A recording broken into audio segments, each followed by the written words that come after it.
Zjarre që shkaktohen nga pastrimi i kullotave po tokave bujqësore në të gjithë qarkun Dibër vijojnë të krijojnë një situatë shqetësuese për shkak se shumë prej tyre dalin jashtë kontrollit. Prefekti i qarkut Dibër Nezhbedin Shehu tha se banorët vijojnë të jenë shkaktar në aktivizimin e vatrave të mëdha të zjarreve, ndërsa shërbimet zjarrfikse në të 4 bashkitë kanë ndërhyrë në kohë për të parandaluar përhapjen në sipërfaqe të mëdha.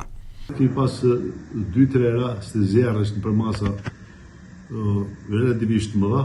Një rast i tillë ka qenë në Zaldar, ku gati mbi 2 metror ka vazhdu zjarri në lagjen Sule deri sipër. U dash në hyrje gati 2 ditë bashkisë Dibër për trafikur. Po kështu dje kemi pas një zjarr në malin e Bardh në Bulqiz. Zjarr kemi pas edhe në Klosë Burrel më pak, po edhe Burrel kemi pas një rast zjarri. Me shfatkeqësi edhe para ca ditë shpatëm, po janë të njohura zjarret e marsit si rezultati i vegetacionit, i gjeteve të pata që ndodhin, por unë kam porosit për kujdes më të madh nga gjitha strukturat që merren me parandalimin, si të policisë shtetit, të emergjencat civile, zjarrfikse edhe reagimin në kohë. Reagimi në përgjithësi ka qenë i mirë, kanë reaguar në kohë, po është fatkeqësi që akoma në pa ardhera kemi raste zjarresh edhe janë shqetësuese. Nga ana tjetër, prefekti Nezhbedin Shehu paralajmëroi edhe një herë se do të ketë masa ndëshkuese për të gjithë ata që do të bëhen shkak për aktivizimin e zjarreve. Sipërfaqja më e madhe e ndezur ditët e fundit sipas prefektit Shehu ka qenë në fshatin Zaldardh. Do parandalohen me masa më të mëdha nga të gjitha strukturat, nga bashkitë, nga emergjencat, nga faktorë tjerë që veprojnë teren, për të njoftuar kohë, për të parandaluar, për të rrit masat edhe nga policia e shtetit.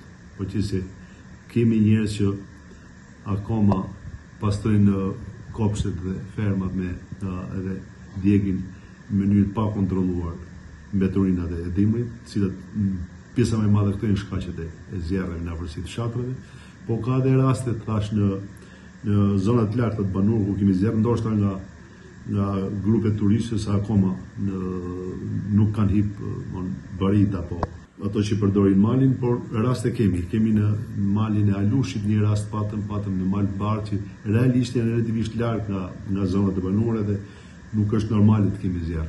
Arsye tjetër, zjarri nuk pi vetë, mund të jenë grupe njerëzish që shëtisin ndesin zjarre se temperaturë të ulta dhe nuk i fikin. Duhet kontroll më i madh në territor, në gjithë njerëzit që janë jashtë për të parandaluar zjarrin.